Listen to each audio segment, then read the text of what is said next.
Kak. Apa kabar hari ini? Baik, Kak. Nah, karena kita semua sudah tiba di sini dengan keadaan sehat, sebelum memulai materi kita pada hari ini, kita alangkah baiknya berdoa terlebih dahulu ya untuk memulai. Nah, mari kita berdoa menurut agama dan kepercayaan kita masing-masing, berdoa dulu. Berdoa selesai. Yang sebelumnya kakak mau tanya nih, adik-adik di sini udah pada kenal kakak belum? Belum, Kak. Kakak juga belum kenal kalian ya. Jadi di awal mari kita melakukan perkenalan terlebih dahulu. Nah, di sini kakak akan memperkenalkan diri kakak, kemudian dilanjutkan oleh dari sebelah kanan kakak ya. Nah, kenalkan nama kakak Janisa Nurfitriani.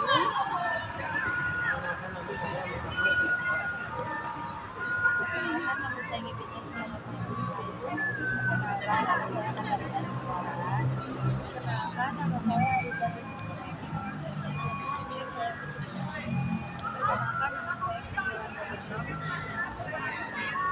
Nah, setelah perkenalan, kakak akan mengatakan topik pada BKP kita pada pagi hari ini.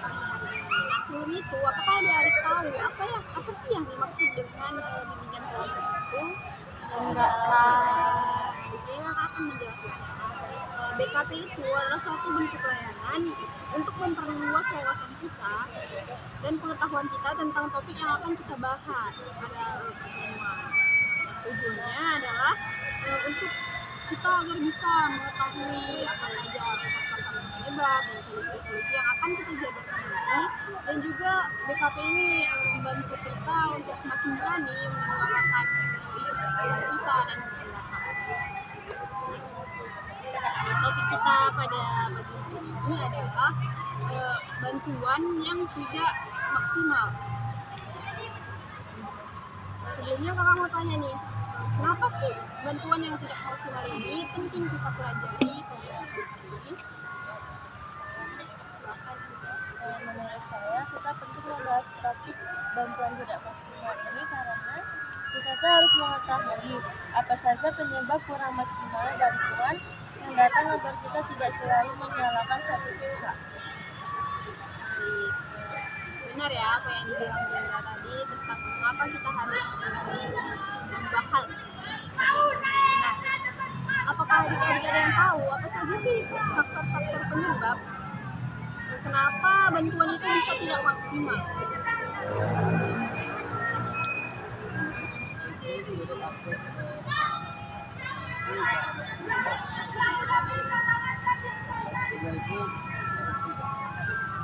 ada bantuan dari pemerintah di mana itu disalurkan dari para warga yang kemungkinan orang-orang di bertanggung jawab.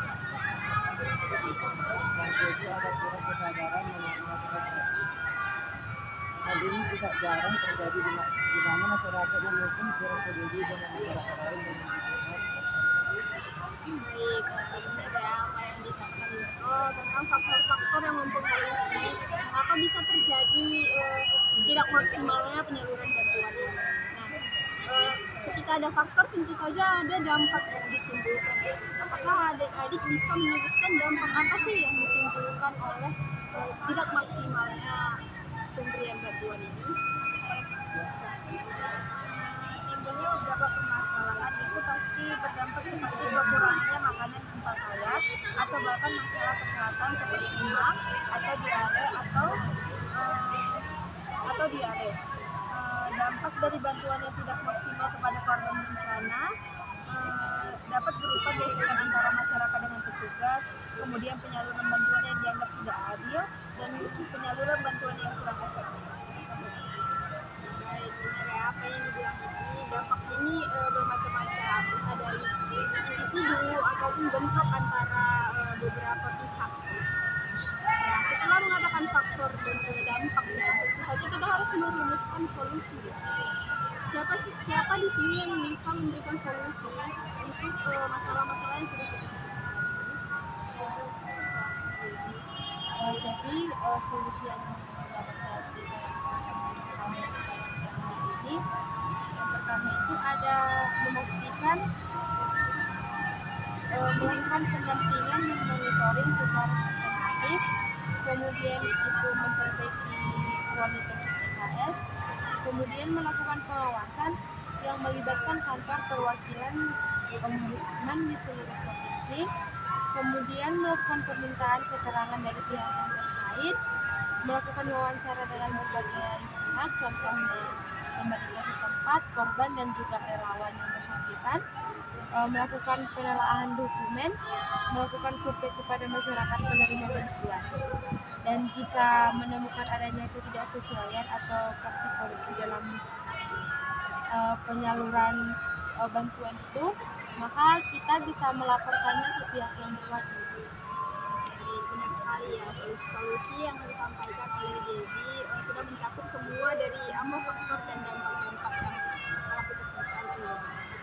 Nah, sebagai satu kesimpulan dari faktor, dampak, dan solusi yang telah kita bahas, tentu saja kita bisa sih berjanji kepada diri kita sendiri atau berkomitmen kepada diri kita sendiri untuk melakukan apa-apa saja sesuai dengan materi yang telah kita bahas. Adakah yang bisa mengatakan komitmen apa yang bisa kita janjikan kepada diri kita sendiri setelah kita materi ini? Baik Kak, ini komitmen yaitu saya berkomitmen agar tidak mempersulit penyaluran bantuan saat menjadi relawan, dan juga saya juga tidak akan menyalahkan satu instansi atau satu pihak saja ketika merasakan kekurangan bantuan ataupun merasakan bantuan yang diberikan itu kurang maksimal. Semoga komitmen seperti yang sudah diucapkan oleh Katarina bisa kita terapkan pada kehidupan kita sehari-hari ya, dan juga mungkin bisa kita terapkan juga kepada teman-teman kita yang akan apa saja yang sudah kita pelajari pada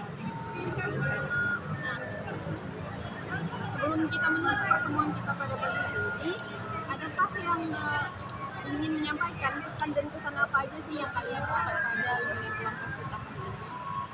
Silakan. Saya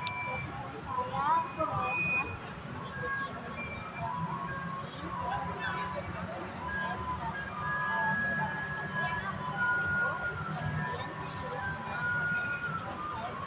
mendapatkan dan pesan saya untuk pembinaan kelompok yaitu kita jangan langsung menyalahkan solusi atas masalah yang kita hadapi, terlebih dalam situasi kondisi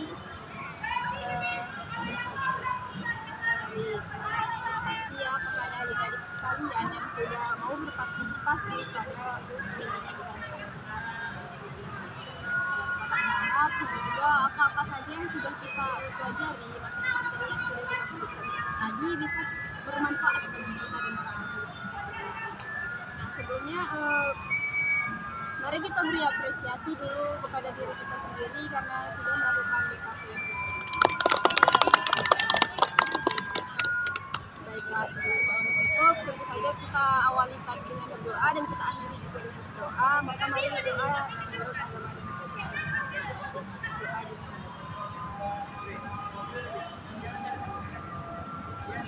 berdoa selesai. Baik, saya akhiri BKP kita pada pagi hari ini. Assalamualaikum warahmatullahi wabarakatuh. Selamat pagi adik-adik. Waalaikumsalam warahmatullahi wabarakatuh. Pagi Kak.